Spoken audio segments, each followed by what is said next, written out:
Pourquoi t'essayes d'échapper à ton destin, Antoine? Vous écoutez Antoine. Aime le rock. Hello, bonsoir à tous. Une nouvelle saga dans Antoine et ses copains aiment le rock. N'oubliez pas de liker tout ça. Enfin, peut-être écouter d'abord le podcast avant. Bon, Alors, je sais pas, en tout cas, il y a un personnage assez rigolo à côté de moi qui s'appelle Benjamin Durand. Que j'ai... personnage rigolo, bonjour. Oui, ça t'arrive dans tes bons jours.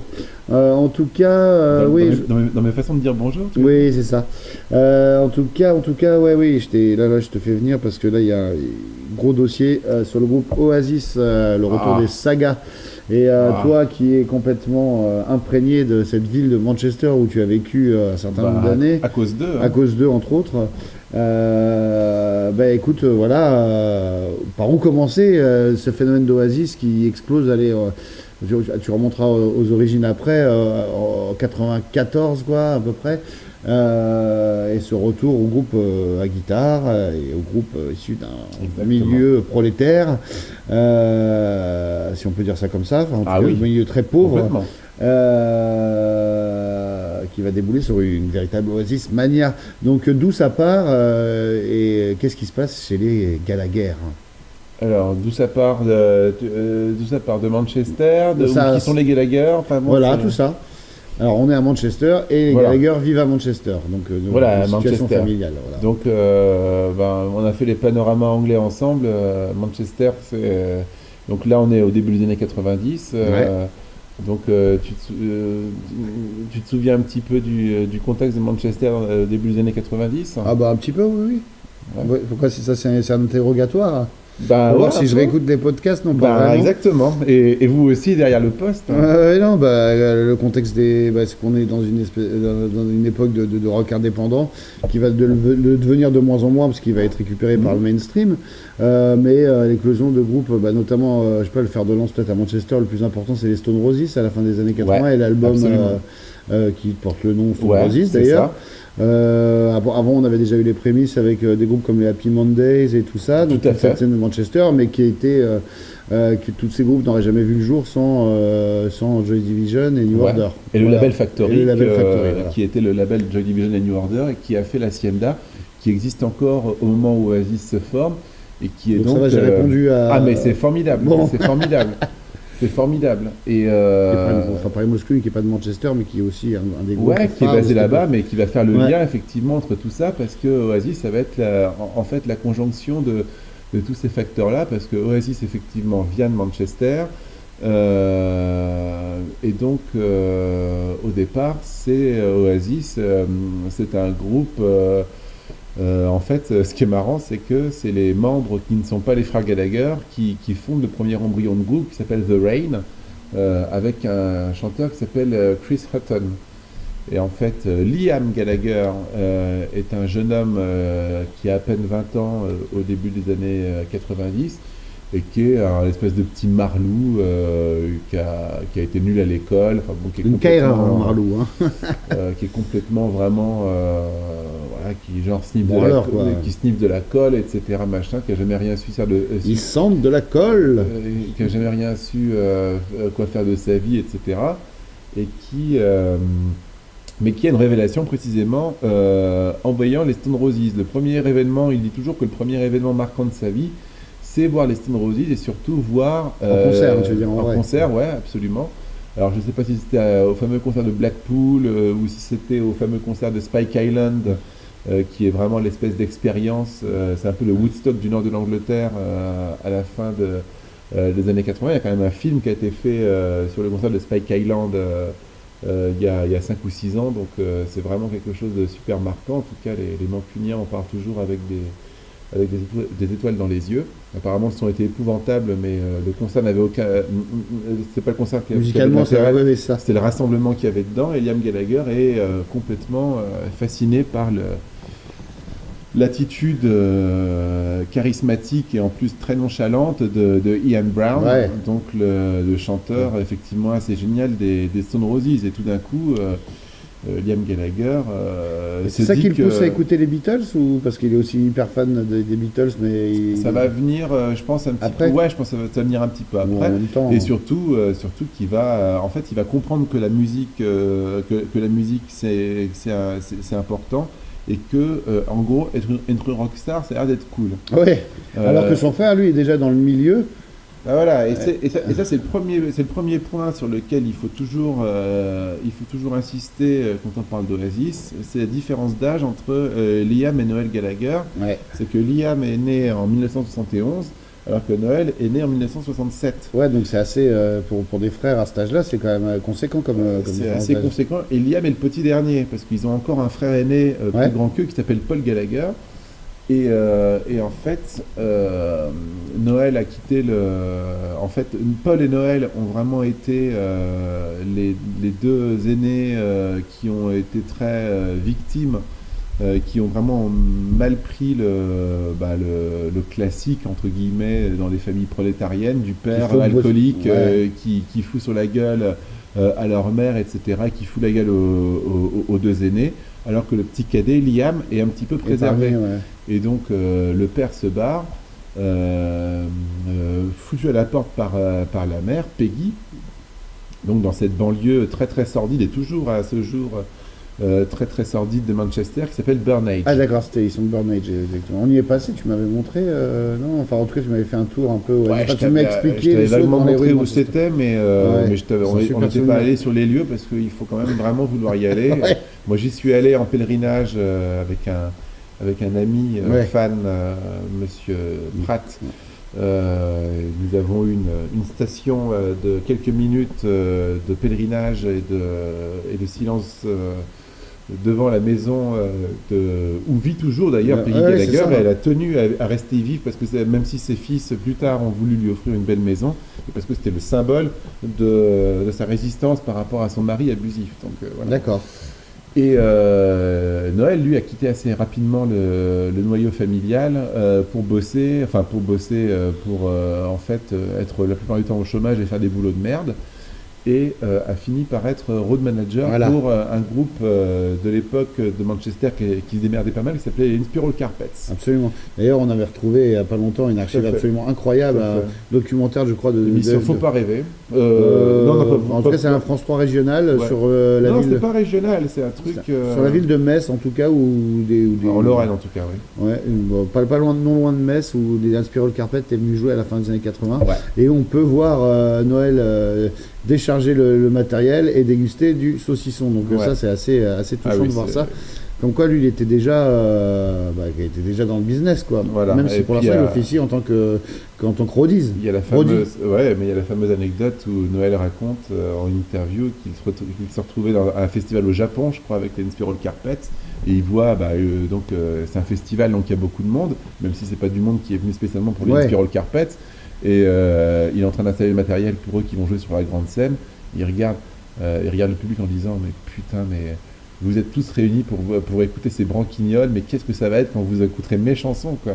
Ah, il se disait déjà Ouais, ça, quand même. ouais. Toi, tu penses que déjà, dans un petit coin, il écrivait Ah bah, bien sûr. il écrivait déjà ce qui va devenir le premier Ouais, album non, ou... Noël Gallagher, enfin, on en reparlera peut-être un Ouais, petit ouais. peu après parce que son rôle arrive un petit peu après dans le film. Donc Liam, lui est copain avec donc Bonhead, Guigsy et donc Tony McCarroll, il décide Pour vous dire aux gens qui était Bonnet, c'est donc, le... les membres de The Rain, et c'est ceux qui vont former Oasis, donc le bassiste Guigsy, le guitariste Paul Arthurs, donc surnommé Bonhead, et donc Tony McCarroll, le batteur. Ouais.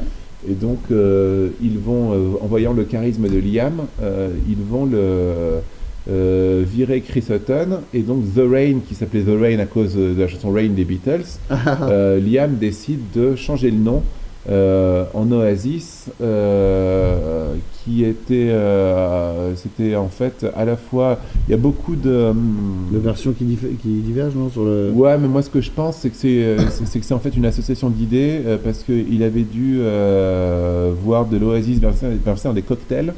Il y avait aussi beaucoup de maisons à Manchester, j'en ai vu d'ailleurs moi-même. Il y a beaucoup de maisons un petit peu sociales, de centres sociaux, etc., qui s'appellent Oasis. aussi un peu Ouais. partout dans les quartiers très populaires de Manchester. Donc il a dû faire une espèce d'association Donc ça d'idées. viendrait aussi de la boisson, quoi. Ouais, ouais. Oasis, c'est bon, Ouais, c'est ouais, bon. c'est ça.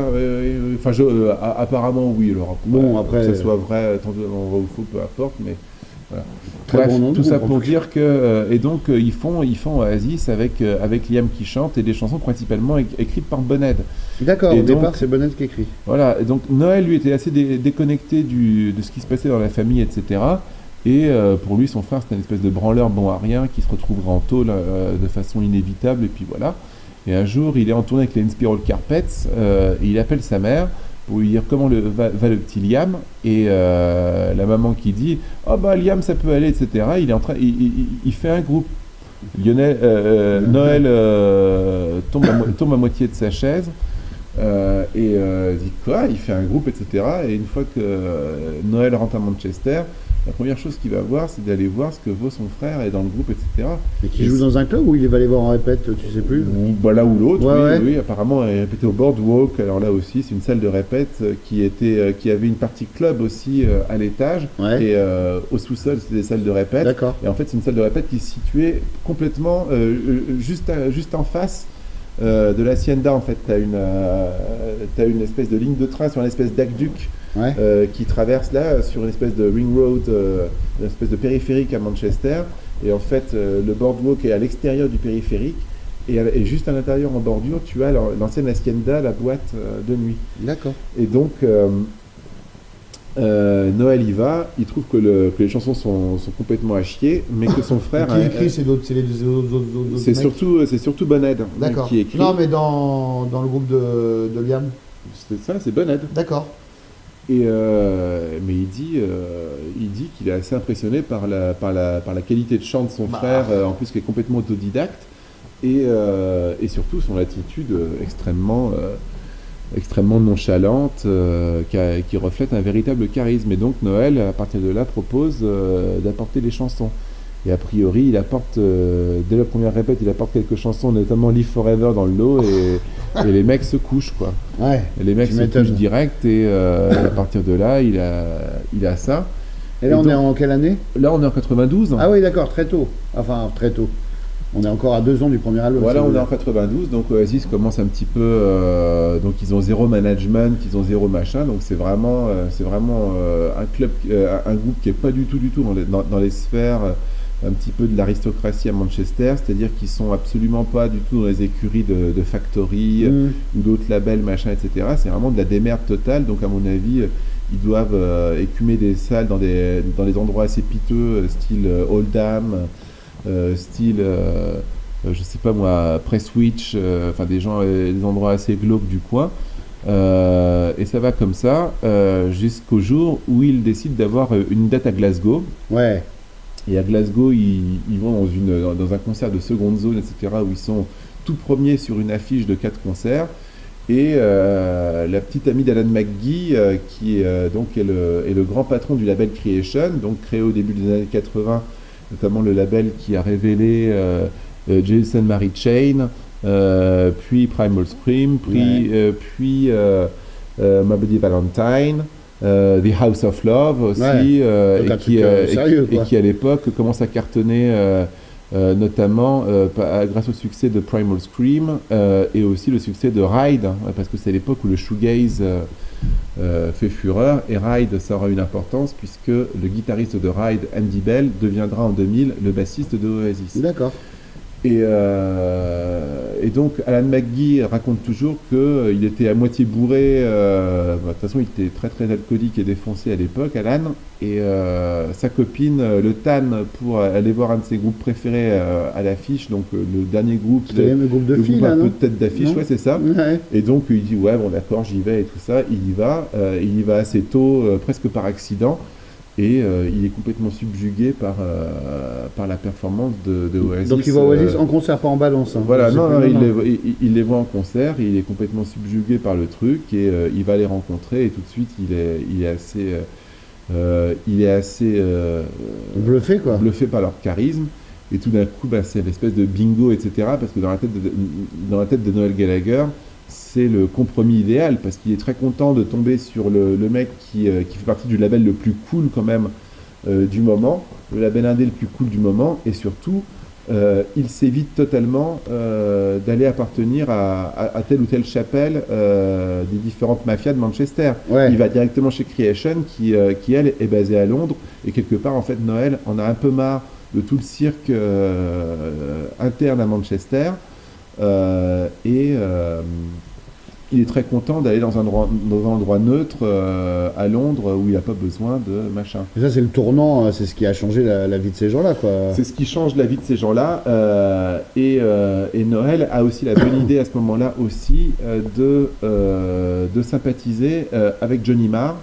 Qui va avoir donc l'ancien guitariste des Smiths, qui à l'époque bosse avec The et qui fait aussi le groupe le side project avec Bernard Sumner de New Order qui s'appelle Electronic, excellent Electronic. Et Johnny Marr, en fait, non seulement lui prête son studio pour qu'il puisse bosser ses maquettes, etc., mais surtout, il lui présente celui qui deviendra le manager d'Oasis, donc je crois qu'il s'appelle Marcus Russell, et qui va être aussi très important, car une fois de plus, pour faire un grand groupe, c'est souvent très important d'avoir un très bon manager. Ouais, ça. Et Marcus Russell sera un manager très très carré qui va être très très bon pour savoir faire ce qu'il faut Ouais, pour... c'était pas une mince affaire avec alterner tous les dérapages. Ouais. Et du coup, là, on a cet épisode de Glasgow, c'est toujours 92, 93 93, ouais. Ouais, donc 93. Là, tout de suite, tout s'accélère. Et, tout s'accélère, et donc, voilà, Creation, en plus, qui a vraiment le vent... Ils sont signés, quoi. Ils sont signés, et puis en plus, Creation a le vent en poupe. Alors, ce qui se passe, il faut aussi voir ce qui se passe avec Creation par là-dessus, parce que Creation a vachement le vent en poupe, parce que Schema Delica a été un super succès. Loveless de My Bloody Valentine a été un super succès, mais...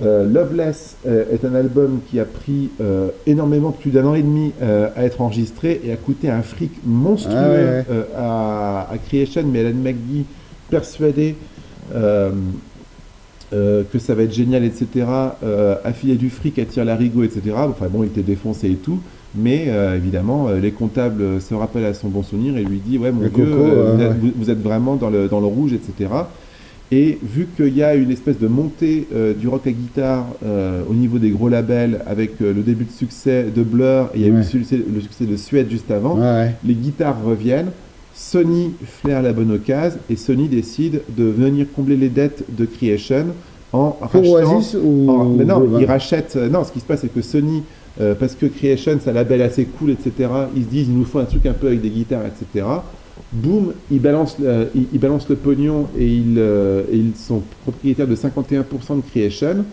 Et en gros, quand ils deviennent propriétaires de Creation, ils disent à McGee, bon bah qu'est-ce que tu nous as là, etc. McGee dit, bah tiens, j'ai Oasis. Et boum, ils voient Oasis, ils disent, waouh, putain, ça va être le truc parfait pour aller... Ah ouais, Sony sent déjà que... Voilà. Alors mais comment ils les voient sur scène ou... Oui, bah oui. Parce que rien n'est enregistré, c'est après qu'ils vont les faire enregistrer. Voilà. Il n'y a pas une histoire du coup, je vais peut-être un peu vite, mais je t'en prie. Ils vont pas du coup changer de batteur justement juste avant justement. Ah non. Non, je croyais qu'il y avait un changement de line-up juste avant le premier. Pas du tout. Non, ils enregistrent donc Definitely Maybe et... Où ça Manchester Non, c'est à Londres. C'est enregistré en banlieue de Londres, je crois, je sais plus. Je sais plus si c'est à Rockfield ou pas. Je sais que Morning Glory est enregistré au Pays de Galles. Definitely Maybe, je sais plus. C'est au Pays de Galles aussi, tu vois. Voilà. Aussi, tu vois. Et donc, c'est Supersonic qui est balancé direct et ça fait bouge tout de suite. Ça, c'est ce qui est incroyable, c'est que moi, la Supersonic, pour le coup, j'avais 12 ans et jusqu'à Paris, enfin en tout cas jusqu'à la France, ça nous a complètement...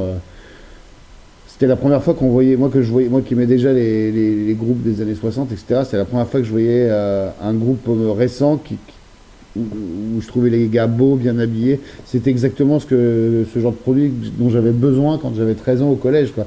Et le morceau est fantastique, quoi. Supersonic, c'est un morceau absolument génial, cette progression d'accords qui arrive. La chanson est incroyable en termes d'écriture, c'est complètement nouveau et familier à la fois. Je trouve ça mainstream, mais dans le bon sens du terme, quoi.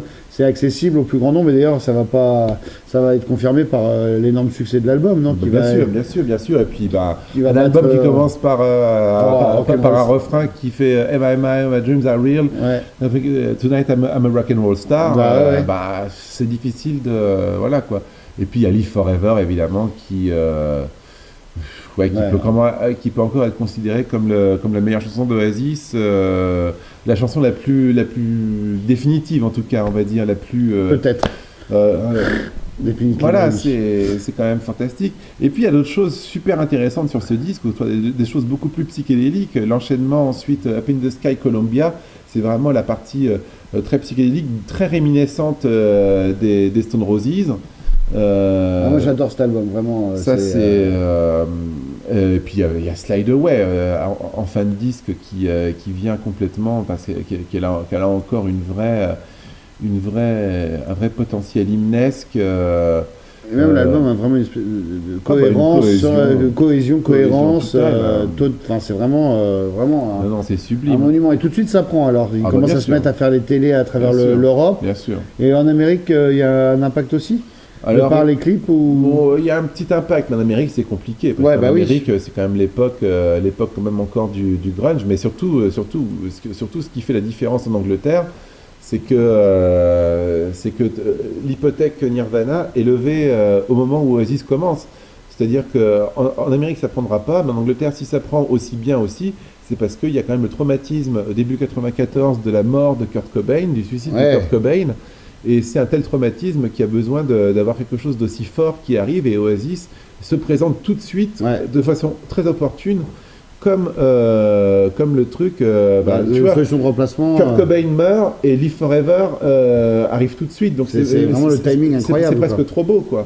D'ailleurs c'est ça qui va bien sûr la Oasis Mania naît très vite bien sûr, là encore c'est souvent ça dans l'histoire du rock, dans l'histoire qu'on peut raconter, etc. C'est là au bon moment, c'est quand même fantastique quand tu as un alignement de planètes qui se produit quoi. Et donc du coup en fait très vite donc en fait oui, ce que je disais, j'ai confondu, c'est le bassiste qui va quitter avant, parce laisse-moi là-dessus, je te dirai au fur et à mesure. Non, mais ce que je veux dire c'est que le deuxième album va être enregistré très vite quoi. Alors le deuxième album s'enregistre très vite, mais après une première tournée américaine chaotique. Ah, c'est ça dont tu voulais parler d'abord. Il y a une première tournée américaine chaotique où dans Supersonic, à Los Angeles, ils pensent prendre de la coke et en fait, je sais plus, c'est du crystal meth. C'est du crystal meth, je crois, qu'ils prennent. Ils sont complètement à l'ouest, etc. Ils font des concerts catastrophiques.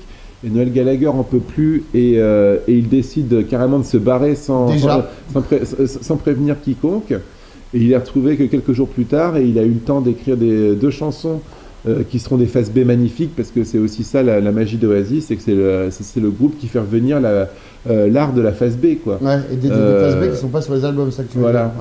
Des phases B qui sont des chefs-d'œuvre, autant que les phases B des groupes des années 60 étaient des chefs-d'œuvre, et autant que Noel Gallagher était pour l'occasion le grand suiveur au-delà des grands groupes des années 60, dans les groupes plus récents qu'il aimait par-dessus tout, c'était deux autres grands groupes de phase B, c'était les Jam et les Smiths. D'accord, ouais.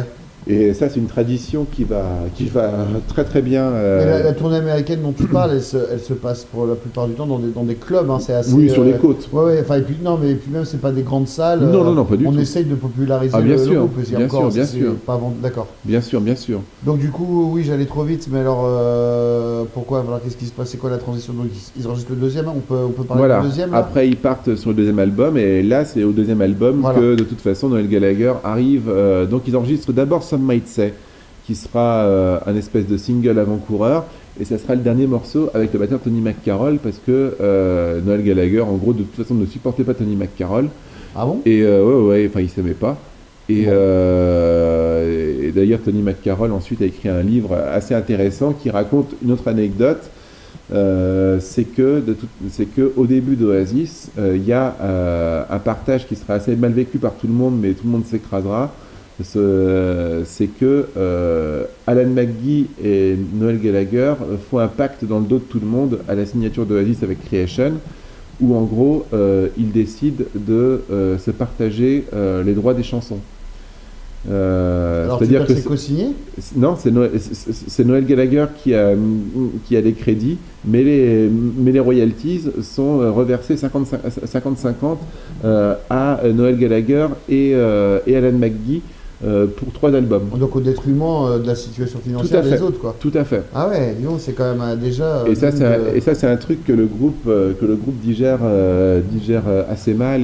D'un côté, bon, quand même, Noël fait l'essentiel du travail en Tout à fait. composant ces hymnes-là. Et puis, Mais le truc, c'est que quand tu te souviens un peu de l'époque, la véritable figure pour les gens et le commun des mortels, c'était quand même bien sûr, Liam qui était là, les mains dans le dos, Bien avec sûr. son tambourin, ses lunettes. bien sûr, Même quand tu revois les images, il est quand même assez charismatique et Bien impressionnant, quoi. bien sûr, Et bien sûr. lui, ça s'apparente plus à un si tu ne sais pas que c'est lui qui écrit. Tout à fait.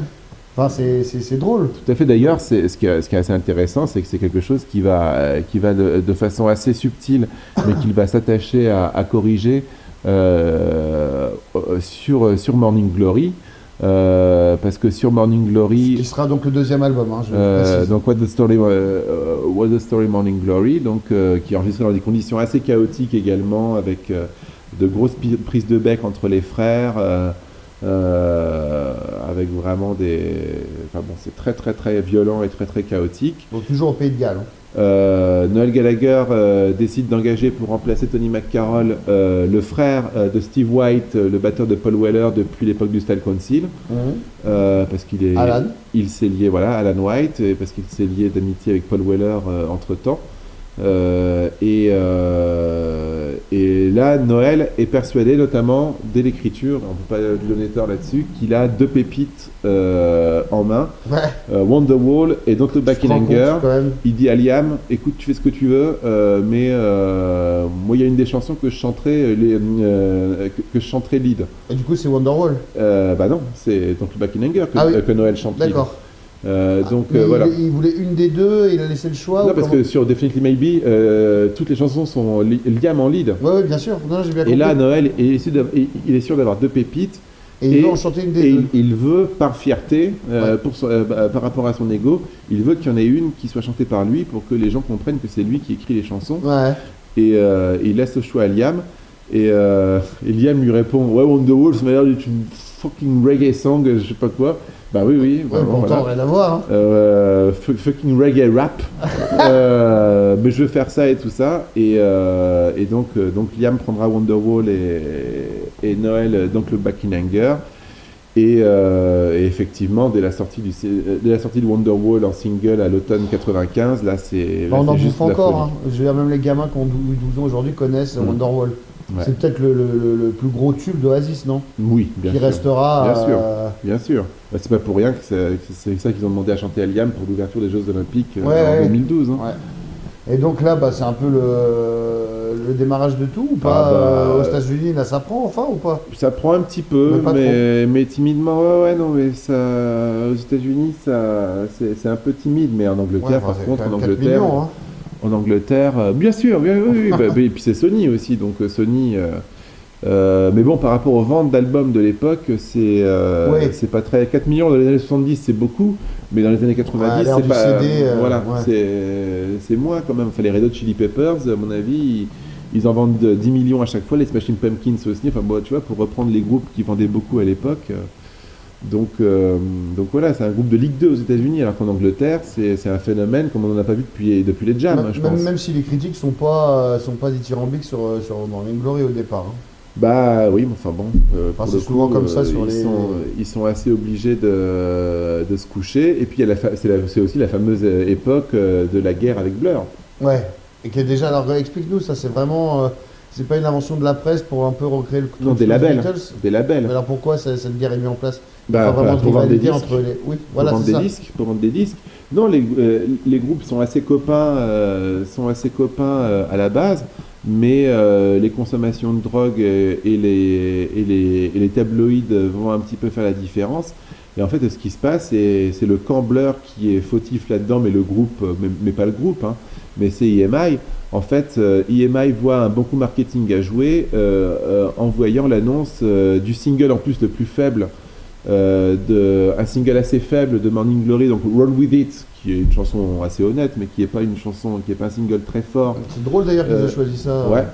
Mais c'est une erreur. il voit Roll With It sortir, être choisi comme single en août 95, et il décide d'avancer la sortie du single de Blur, donc Country House, qui en plus avait un beau clip réalisé par Damien Hirst, le grand artiste de l'époque, pour la même date. Et donc du coup, le NME monte l'histoire en épingle dans sa une semaine avant la sortie des disques, en faisant la fameuse couve les championnats du monde poids lourd de la pop musique entre d'un côté Blur et de l'autre côté Oasis. Ça part de ça en fait. Et en fait, à partir de cette montée en épingle du NME, tu as la semaine de la sortie des disques toutes les télés qui font un sujet dans les JT sur la guerre des groupes de rock, comme on n'en avait pas vu depuis la rivalité des Stones et des Beatles. Alors qu'en fait, c'est une rivalité entre les deux maisons de disques. Tout à fait. Ouais, donc c'est vraiment une rivalité Sony. Ce qui était déjà le cas à l'époque des Stones et Beatles, en fait. Enfin, pas de guerre,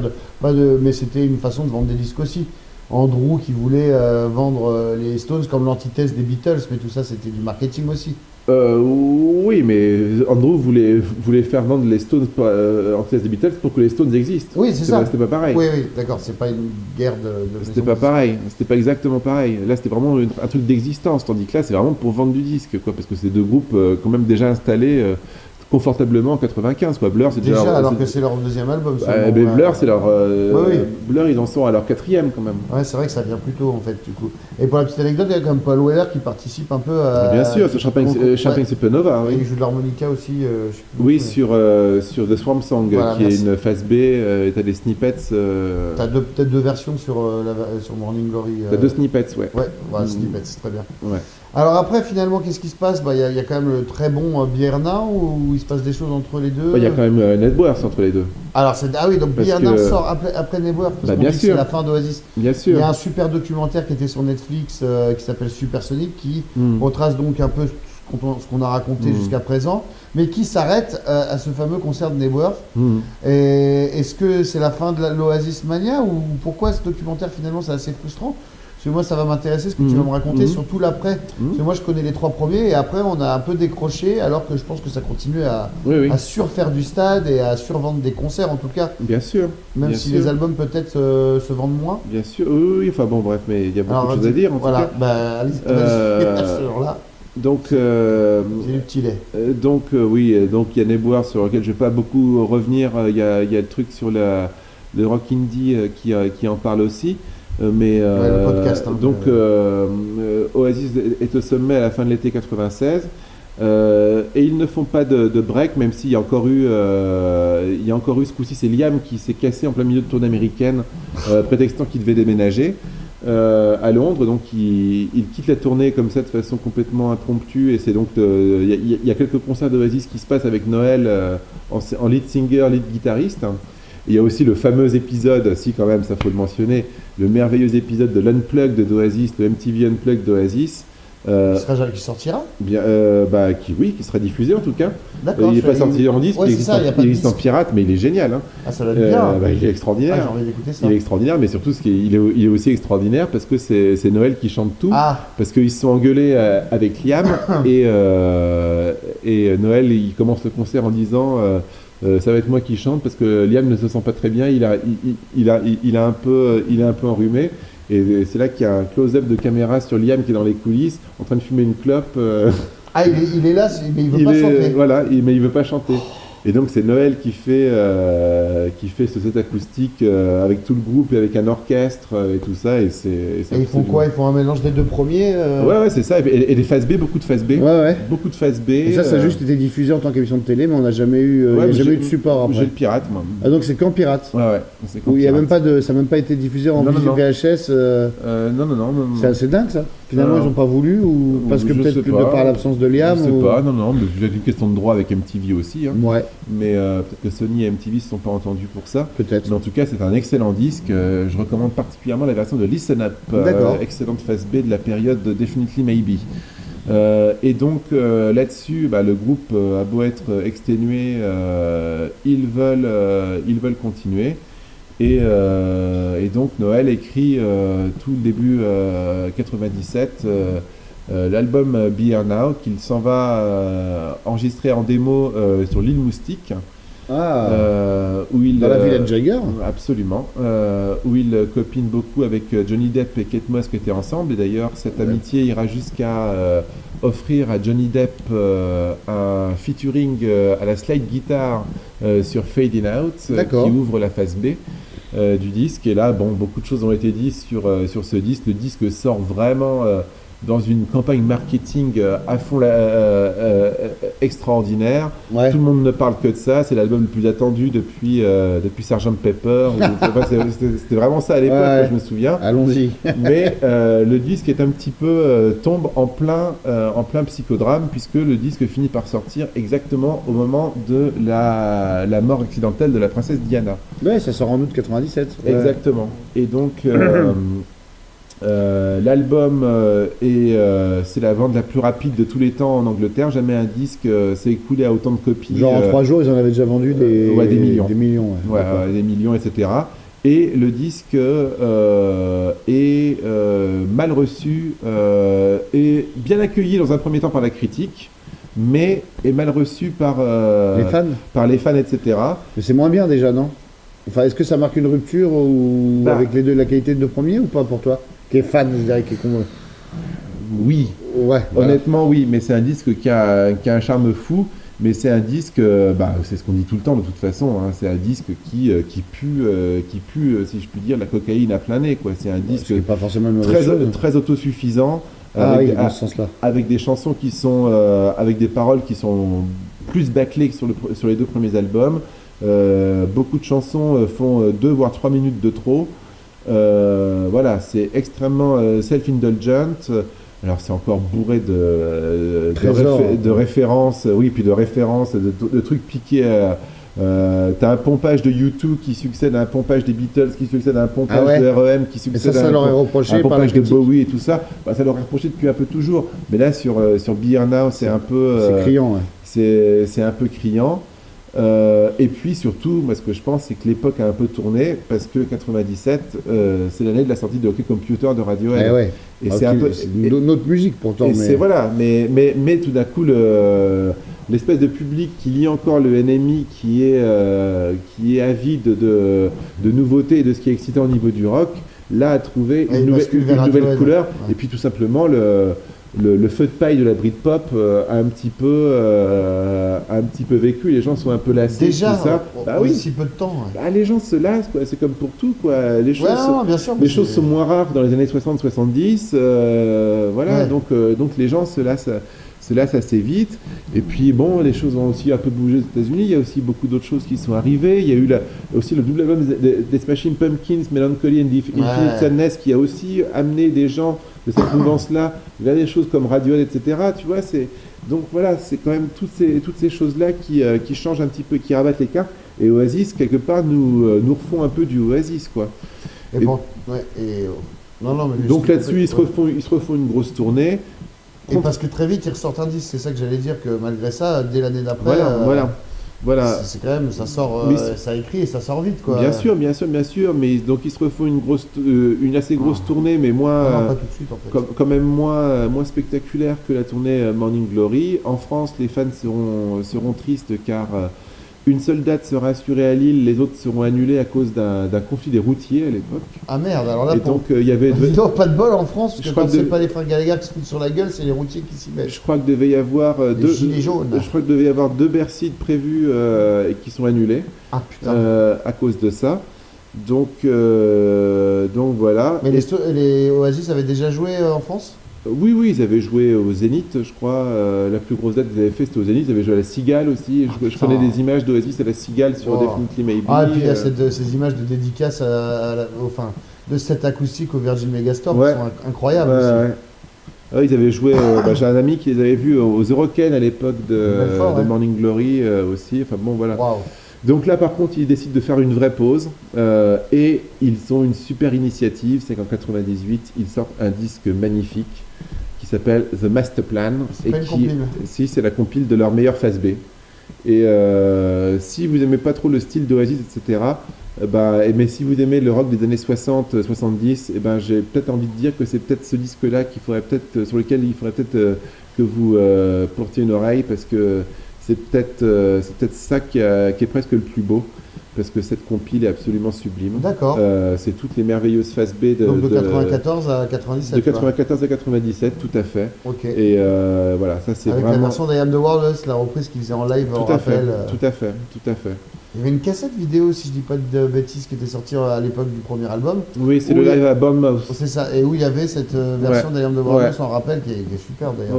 Ouais, absolument. Et je pense aussi que au niveau des covers, ils faisaient aussi pas My Generation, ou peut-être plus tard. Ça, ils l'ont fait plus tard, ils l'ont ouais. fait sur la tournée 2000, ça. Voilà, c'est juste Ou pour 2002, je sais plus. ramener les choses sur mes bons vieux baby boomers. Et donc Oasis reprend du service donc en 1999. Il décide de s'enfermer dans un château dans le sud de la France. Ah, tu as. Mais là, les deux historiques, Guigsy et Bonhead, pètent les plombs et ils se cassent. Et de toute façon, Noel Gallagher leur dit Mais que... ils se cassent en même temps. Ouais, enfin plus ou moins. Il y en a un qui est parti un peu avant. Je crois que Guigsy est parti assez vite. De toute façon, il avait déjà... il apparaît pas sur le clip de Wonderwall parce qu'il avait fait une espèce de dépression nerveuse. Ouais. Enfin bon, ils disent toujours ça avec un petit sourire au coin. Donc je pense qu'il avait dû avoir une mauvaise réaction à une drogue plutôt qu'autre chose. Ouais. Mais bref. Donc Guigsy et Bonhead se barrent et donc il reste plus que les frères Gallagher et Alan White.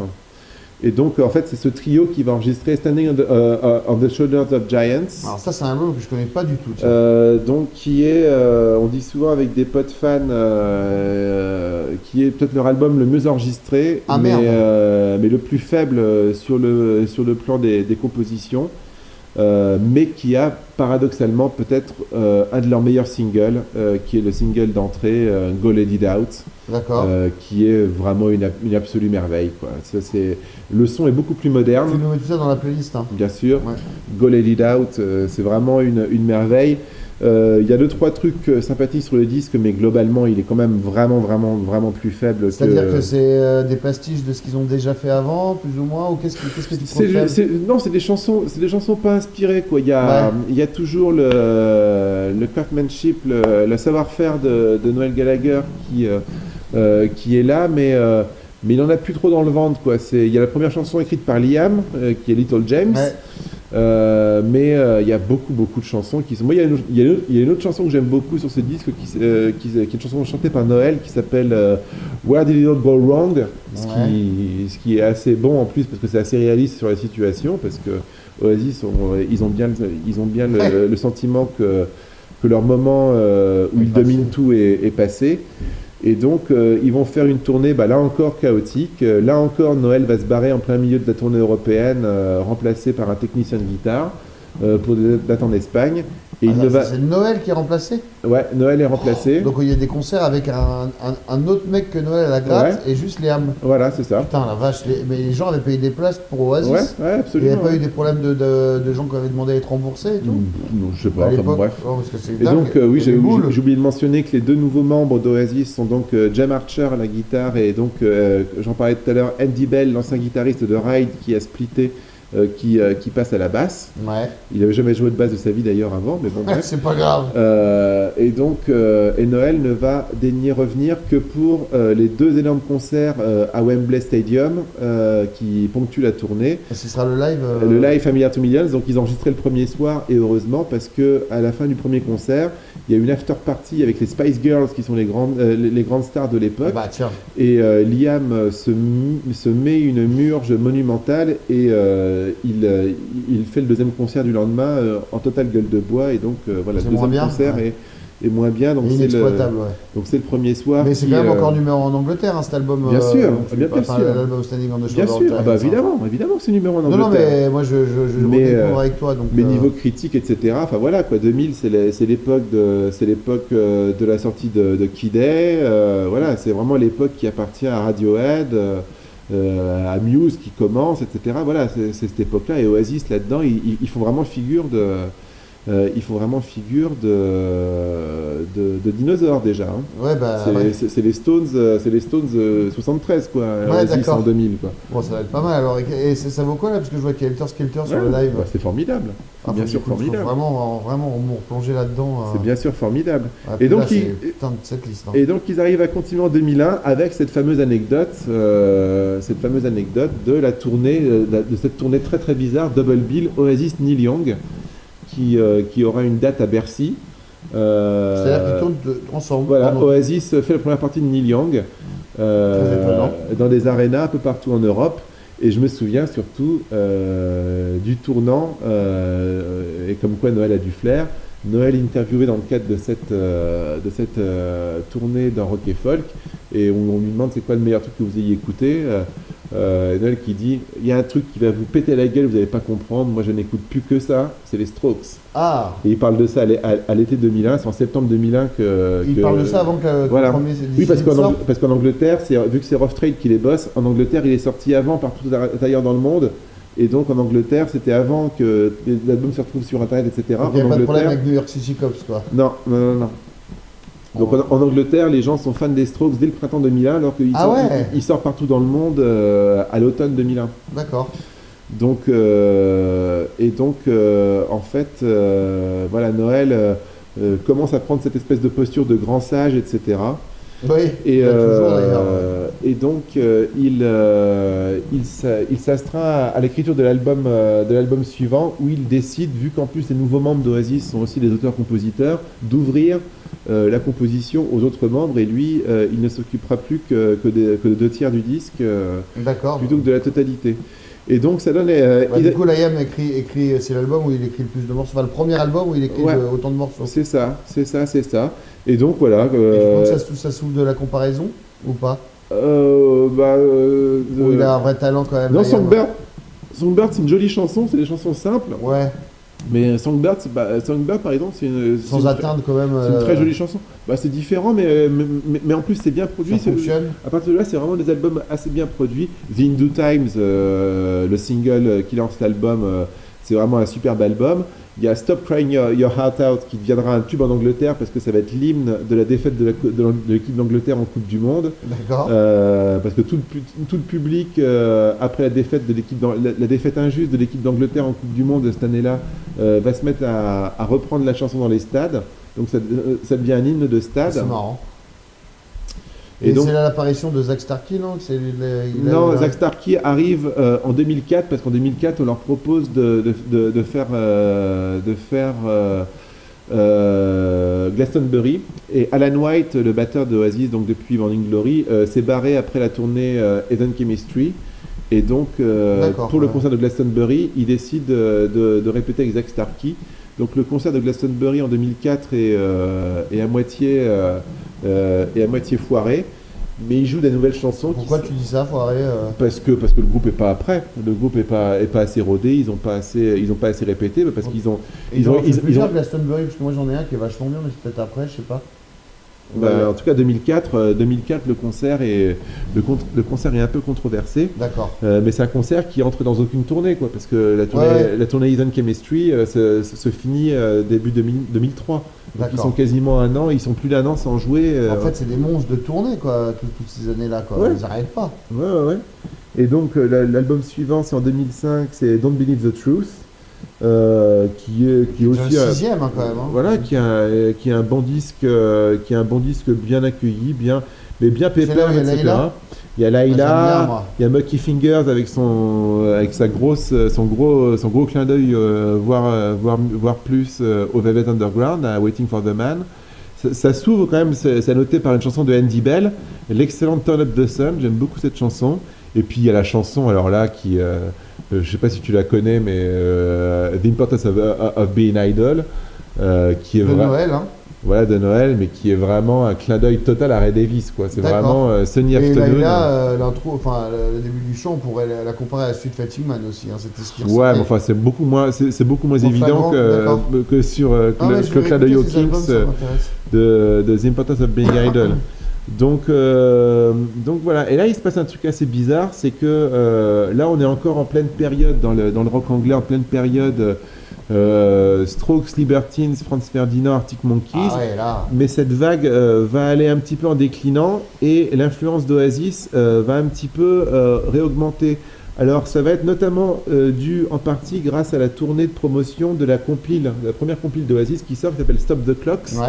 et qui va être, il décide de faire un truc assez amusant, c'est que Noël n'a pas envie de se coltiner Liam, il propose de partir en tournée tout seul avec uniquement Jam Archer et un percussionniste, et il fait une tournée de petites salles partout dans le monde, où il fait cette acoustique des phases B, surtout de phase B d'Oasis, et de reprises des Beatles, genre Strawberry Fields Forever, et des Smiths. Du coup, c'est quel type de salle quand Et tu- ben moi je l'ai vu sur cette tournée-là au Cabaret Sauvage. Et donc ça s'appelait Oasis sur l'affiche quand Ça même. s'appelait Oasis, mais c'était Noël Au Gallagher. Cabaret Sauvage. Au Cabaret Sauvage, Ah, je l'ai ça vu. doit être génial, ça. Ce concert est disponible en intégralité sur YouTube D'accord. parce qu'il était filmé par MSN. Et je suis dans le public. MSN. MSN Live à l'époque. Ouais, ouais. ouais, je me souviens bien. Et c'était un concert superbe. En plus, c'était le rêve. Quoi. Enfin, pour moi, c'était le rêve. Quoi. C'était la première fois que tu les voyais du coup C'était la première fois que je voyais Noël. Ouais. Enfin, du coup, Ouais, ouais. enfin, en tout cas, l'étiquette Oasis, ouais. Donc ouais, et effectivement, ouais, plein de phases B. Et puis Noël très drôle entre les morceaux et tout ça. Enfin bon, c'était un concert fabuleux. Et donc, ils retournent en studio pour ce qui sera en fait leur dernier album, c'est-à-dire Dig Out Your Soul. Et là, Abbey Road, non et là encore, en partie. Ouais. En partie. Donc, un album qu'ils enregistrent avec Zach Starkey. Voilà, ça y est. Fils de Ringo Starr, je précise. Donc, Et batteur des Who. oui. Et donc, l'album se passe là encore très mal. Parce que l'enregistrement, parce qu'ils partent enregistrer après avoir fait les premières sessions à Abbey Road qui se passent bien. Ils partent enregistrer à Los Angeles. Et Liam, tout d'un coup, décide de se barrer encore une fois, pour aller se marier. Mais c'est Avec vraiment, Nicole Appleton des All Saints. C'est toujours comme ça dans le groupe, il y a toujours Absolument. quelqu'un qui se barre, quoi. Et ce qui est intéressant, ce qu'on saura plus tard, c'est que par mesure de représailles, Noël va décider, il sait qu'il a quelques chansons qui sont les méga tubes, il va décider de ne pas de les garder pour lui et de ne pas les faire chanter à Liam. Et donc ils décident plus ou moins de, entre guillemets, bâcler la fin de la réalisation du disque. Et donc Ils s'abordent, en fait. ils savent en quelque sorte, Ouais. mais par contre ils signent de gros contrats pour faire une énorme tournée. Et bizarrement, sur cette tournée-là, il y a une espèce de regain total d'amour pour Oasis. Les ventes de la tournée en Angleterre sont démentielles. Je crois qu'ils font au moins 3 ou 4 Wembley. C'est quelle année, du coup 2008, Donc, 2009. c'est ça le DVD dans le nouveau stade de City, enfin le nouveau stade. Non, ça c'est 2006, Ouais, ah, 2005, d'accord. c'est la tournée d'avant ça. D'accord. Mais là, ils font vraiment beaucoup de Wembley. Bah, ça, c'est toute la période C'est la tournée de promo du dernier album, en fait. du dernier album, etc. Celle Et- qui va pas se finir. Bah, enfin, à deux dates près. Oui, oui, non, effectivement. enfin. Qui se finit pas à deux dates près. Et là, pour la fin, je vous renvoie à l'excellent Oui, tout à épisode fait, où oui. tu racontes la fin à Rock en scène. Tout à fait. Mais voilà, et ce qui est notamment, ce qu'on sait, c'est qu'une des chansons que Noël voulait pour cet album-là, mais qu'il a, à cause du comportement de Liam, qu'il a gardé pour lui, c'est la plus belle chanson de son premier album solo, If I Had a Gun. Et c'est son premier album solo, il est que à son nom ou c'est déjà le groupe Ouais, non, Noël Gallagher and the High Flying C'est Birds. déjà les Hellfling Birds, Ouais, c'est ma ouais. question. Et donc, non, dernier album. Finalement, t'auras jamais vu Oasis avec les deux frères. Si, je les ai vus à Bercy en 2009. D'accord. Sur cette fameuse tournée où il y a un regain où ils vendent des tonnes Absolument, de tickets. Et absolument. c'était bien, t'as les gardé Ah, sous. c'était assez bordélique, mais c'était chouette. Bordélique dans le son ou eux Les deux. Les deux, ouais. Les Bon. deux. Bah, eux, ils étaient assez statiques, etc. Oui, On- enfin, c'était pas non plus un groupe on qui sentait courait, on sentait qu'ils rigolaient pas, que ça Ouais. avait pas l'air de rigoler des masses. Mais il y avait des problèmes de son, mais c'était génial, quoi. C'était L'ambiance drôle, et c'était tout, Liam, et puis les chansons étaient énormes quand même. Je Bah sens ouais. moi, The Shock of the Lightning, c'est une de mes chansons préférées d'Oasis, quoi. Pour le coup, c'est un de leurs meilleurs singles, c'est génial. Après, le reste, c'est pas toujours génialissime, quoi. Les chansons de Noël sont pas mal, mais pas très inspirées. Il y a C'est marrant, il y a Get Off Your High Horse Lady qui est vraiment une espèce de pompage de cette chanson que j'adore qui s'appelle High Heel Sneakers. Ouais, oui. C'est vraiment. Il y a Falling Down qui avait un très très beau clip, une chanson de Noël aussi qui est un espèce de Tomorrow Never Knows dépressif. Qui était déjà bien dépressif lui. Ouais, il était un peu illuminé quand même. Ouais. Tomorrow Never Knows, tandis que là c'est un peu dépressif, Falling Down, mais c'est assez chouette dans ce psychédélisme là. Et voilà, effectivement. En conclusion, Après, c'est fini. Ouais, en conclusion, qu'est-ce qui restera, tu penses, d'Oasis dans 50 ans? Les deux premiers seulement ou la relation houleuse des frères Gallagher C'est ou- ça, mais attends, là on parle, il y a quand même eu, c'est peut-être un bon truc pour finir. Il y a cette semaine, j'ai vu que à Los Angeles, il y a eu un colloque à mourir de rire fait par Lena Dunham. Donc je ne sais pas si c'est quelqu'un que tu Non. connais. Donc Lena Dunham, c'est une grosse star aux États-Unis à cause de la série qu'elle a créée avec Judd Apatow qui s'appelle Girls, qui D'accord. a eu 4 saisons. Donc c'est une espèce de figure un peu culte comme ça aux États-Unis et qui est vraiment de cette génération qui était ado quand Oasis était un gros groupe, en tout cas aux Comme nous, États-Unis. quoi. Elle est un peu plus jeune que nous, donc elle, c'est plus quand Oasis est devenu un peu plus connu, donc plus fin des années 90 D'accord. qu'aux États-Unis avec Ouais, le décalage américain. Et ils ont fait un colloque à mourir de rire auquel Brad Pitt a quand même. C'est Brad Pitt qui est venu pour faire la déclaration d'intention du colloque sur la psychologie une étude psychologique des relations entre les frères Gallagher. Ah bah ouais, tu m'étonnes. Donc parce que voilà, c'est- je crois que c'est avant tout ça c'est des chansons géniales. C'est une collection effectivement de ouais, Le on va dire trésor de, caché, les phases B, tout voilà, ça. c'est génial parce que Oasis, en fait, ce qu'on peut faire, c'est 15 singles imparables, etc. 15 singles, mais parmi les meilleurs singles, le top du single qu'on puisse imaginer dans l'histoire du rock, plus une quinzaine de chansons cachées, soit des albums tracks, mais plutôt des phases B du début du groupe, qui sont géniales. Rappelle-nous le nom de la compile là de Facebook. The Master Plan. Ok, très bien. Mais voilà, mais évidemment des personnalités, mais à mourir de rire. Moi, je pourrais passer des heures, et je le fais d'ailleurs. À écouter l'interview Je de- passe des heures à regarder des interviews des frères Gallagher ou à en lire. Et c'est. Oh, Noël est quand même plus. Mais Liam aussi. Oui, c'est moi j'adore Liam, il est Liam drôle. sort aussi des choses. Enfin, moi, ce que je conseillerais aussi de regarder, c'est le documentaire qui s'appelle Live Forever, qui est un documentaire sur toute l'histoire de la Britpop avec tous ces protagonistes. Où il y a le meilleur moment, c'est quand tu as le journaliste qui demande à Liam Gallagher, mais est-ce qu'à un moment donné, vous avez eu envie d'explorer votre part féminine? Ma part féminine? C'est quoi la nappe que tu me racontes? Est-ce que j'ai une gueule à avoir une part féminine? Enfin bon, voilà. Ouais. Et puis voilà, non mais c'est. Le dernier groupe qui vient des banlieues et qui Puis elle fait du rock quoi. En fait. voilà, un groupe de vie puis qui a la conscience de faire du rock. Oui, c'est ça. Qui est pas dans de l'entertainment, qui est dans un espèce de qui est à Ça la sera le fois dernier, nature sincère. Pas déguisé, enfin, Puis je veux dire avec des habits de tous les beaucoup jours beaucoup aussi. de décoffrage et puis avec des vrais et puis aussi voulant transmettre des valeurs, parce que ce qu'il faudra jamais oublier, c'est que enfin moi ce que j'oublierai jamais en tout cas, c'est que s'il n'y avait pas eu Oasis, si j'avais pas eu les interviews de Noel Gallagher pour me dire d'aller écouter les Smiths, d'aller écouter Paul Weller, d'aller écouter les Who aussi notamment. Et puis par leur reprise aussi, quand tu parles de Mad Generation aussi. Walter Skelter, voilà, les Beatles, t'avais pas eu besoin d'eux, mais. Et puis surtout, c'est eux qui ont donné de la fierté en Angleterre dans les années 90, alors qu'ils pensaient qu'ils auraient limite plus jamais de groupe avec un succès international. Mais même en France, je veux dire, ça faisait vachement du bien, sûr. moi, gamin. Je pouvais me remettre à parler de ce que j'aimais, des disques de mon père quand Oasis est arrivé. C'était une porte d'entrée, comme tu dis, à la musique des années 60-70, quoi. En ce sens, je suis un peu sceptique quant à la possibilité d'avoir un groupe comme Oasis qui revoit le jour de notre vivant, enfin ou même jamais, enfin on sait pas, hein, je sonne un peu vieux con quand je dis ça, mais c'est assez triste. Ce qu'il faudrait, du coup, c'est que la musique puisse sembler être une façon de s'en sortir Bah ouais, mais c'est plus le cas. on est quelqu'un qui a pas de pognon, quoi. Qui a pas de pognon. Ouais, tout est là. C'est plus vraiment le cas. Bah non, c'est plus le cas. Bon, je pense, c'est une note un peu chagrine, mais c'était passionnant. On a fait quand même une belle heure sur Oasis. Et J'espère puis que un ça- jour, on parlera peut-être du meilleur des carrières solo, etc. Mais il y a des choses, À creuser, intéressantes On va retenir je vais pas aussi. trop poser la question reformation pas. Je vous renvoie, si ça vous a intéressé, au podcast sur le split, parce que Benjamin était à quelques mètres de là quand Noël et Liam se sont engueulés à Rock en scène. Donc je vous renvoie au podcast numéro, je sais plus combien. Mais merci d'avoir écouté jusqu'au bout. On vous embrasse. N'hésitez pas à liker la page YouTube, ce serait pas mal, et la page Facebook aussi qui a déjà quasiment 1300 abonnés. Donc je vous remercie pour ça et on vous embrasse fort fort. Merci Benjamin. Ah oui, merci c'était Antoine. cool. Ah oui. Je t'embrasse.